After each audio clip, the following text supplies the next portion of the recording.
Hi friends, welcome to my channel Swapna styles and blogs అండి.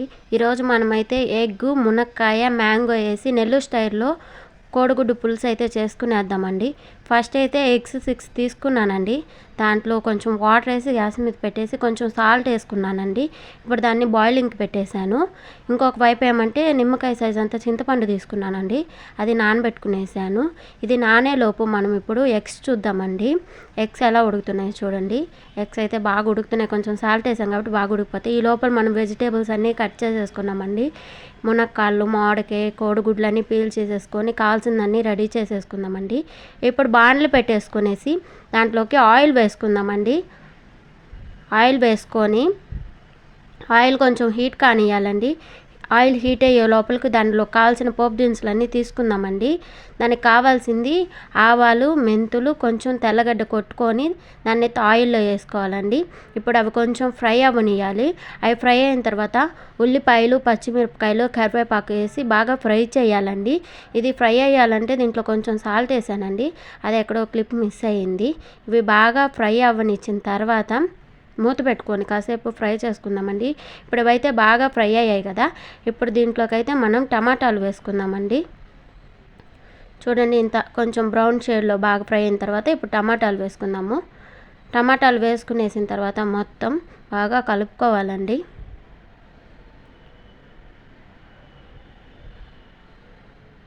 టమాటాలన్నీ బాగా fry అయిపోవాలి. ఇప్పుడు దీంట్లోకి కొంచెం సాల్టు, పసుపు, కారం ఇవన్నీ వేసేసుకోవాలండి. కారం వేసుకోకూడదు, సాల్ట్, పసుపు వేసుకోవాలి. తర్వాత కారం వేసుకోవాలి. ఇప్పుడు ఇది బాగా ఫ్రై చేయాలండి. బాగా కలిపెట్టిన తర్వాత ఆయిల్లో ఇప్పుడు వేసుకుందామండి సాల్ట్ వేస్తున్నాను ఇప్పుడు. సాల్టు అలాగే దీంతో పాటు కొంచెం పసుపు కూడా వేసుకుంటానండి నేను. నాన్ వెజ్ కదా, ఎగ్స్ కదా, స్మెల్ రాకుండా కొంచెం పసుపు వేసుకోవాలండి. బాగుంటుంది టేస్ట్ అయితే స్మెల్ రాకుండా. ఇప్పుడు దీన్ని బాగా కలిపెట్టుకోవాలండి. బాగా ఫ్రై చేసుకున్న తర్వాత దీని మీద లిడ్ పెట్టి దీన్ని మగ్గించుకోవాలి. బాగా సాఫ్ట్గా మగ్గేంత వరకు లిడ్ పెట్టాలండి.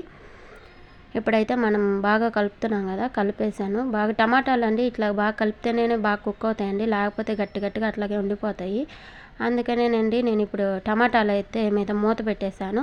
ఇప్పుడు ఒక 5 మినిట్స్ మగ్గనిస్తే దాన్ని బాగా మగ్గుతుంది. ఇప్పుడైతే మగ్గింది కదా, బాగా మళ్ళీ కలపాలండి ఒకసారి. టమాటాలు ఎక్కడైనా స్మాష్ కాకుండా ఉంటే స్మాష్ చేయాలండి బాగా గరిటెతో.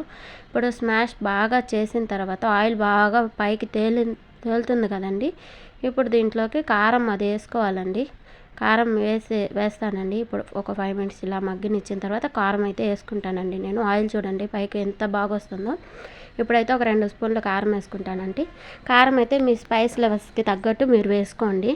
నేనైతే ఒక 2 స్పూన్లు వేసుకున్నాను. ఇప్పుడు కారం వేసిన తర్వాత బాగా ఫ్రై చేయాలండి దాన్ని, కారాన్ని. ఎందుకంటే కారం పచ్చివాసన రాకుండా బాగా ఫ్రై చేస్తే పచ్చివాసన రాదు. ఇప్పుడైతే ఇది బాగా వేగిపోయిందండి మసాలా, అది కారం అంతా. చూడండి ఆయిల్ ఎంత బాగా పైకి తేలుతుందో. ఇప్పుడు దీంట్లోకి అయితే మునక్కాయలు వేసుకుందామండి. కొంచెం సేపు ఆయిల్లో వేయిస్తే బాగుంటుంది, అందుకని మునక్కాయలు వేసుకునేద్దామండి. మునక్కాయలన్నీ వేసేసిన తర్వాత కొంచెం సేపు ఆయిల్లో మగ్గనిచ్చి తర్వాత చింతపండు పులుసు పోసుకోవాలండి. ఇప్పుడైతే ఇది బాగా మగ్గుతుంది కదా, ఆయిల్లో బాగా మగ్గింది చూడండి. ఆయిల్ అంతా బయటికి వస్తుంది కదా. ఇప్పుడైతే మనం చింతపండు పులుసు తీసుకున్నాం కదండి, అది వేసుకోవాలి. చూడండి ఆయిల్ అయితే ఎంత బాగా వస్తుందో బయటికి. బాగా కుక్ అయిందండి. ఇప్పుడైతే చింతపండు పులుసు వేసుకుంటానండి. చింతపండు పులుసు ఆల్రెడీ నేను పల్పు అంతా తీసేసి కావాల్సినన్ని నీళ్ళు పోసి పెట్టి కలిపి పెట్టుకున్నాను. దాన్ని అయితే ఇప్పుడు దీంట్లో వేసేసుకుందామండి. చింతపండు పులుసు పోసిన తర్వాత అయితే మనం బాగా కుక్ చేయాలండి దీన్ని. చింతపండు పులుసు బాగా కలిపిన తర్వాత సాల్ట్ అది చెక్ చేసుకోవాలి. పులుపు సరిపోయిందా లేదా, కారం సరిపోయిందా లేదా అని. ఈ టైంలో మనకు కారం సరిపోకపోయినా, పులుపు సరిపోకపోయినా అడ్జస్ట్ చేసుకోవచ్చండి మనం అయితే.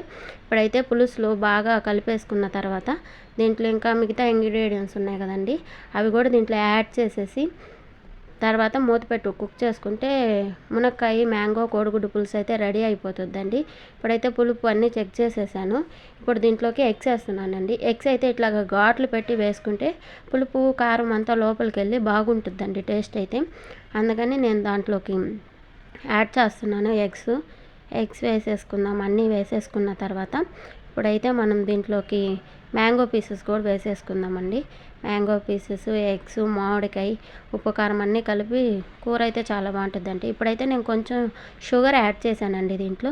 ఎందుకంటే షుగర్ వేస్తే ఉప్పు, కారం, పులుపు అన్నీ బ్యాలెన్స్గా ఉండి కూర టేస్ట్ అయితే చాలా బాగుంటుందండి. ఇప్పుడు చూడండి ఎంత బాగా కుక్ అవుతుందో కూర. బయటికి అక్కడక్కడ ఆయిల్ కూడా రిలీజ్ చేసింది. ఇంకా కాసేపు కుక్ చేసుకుంటే మాత్రం సూపర్ యమ్మీ మునక్కాయ మ్యాంగో కోడిగుడ్డు పులుసు అయితే రెడీ అయిపోద్దండి. వేడివేడిగా అన్నం పెట్టుకొని ఒక ఎగ్, కొంచెం మునక్కాయలు, మ్యాంగో పీస్ వేసుకొని పులుసు వేసుకొని తింటే సూపర్ ఉంటాయి.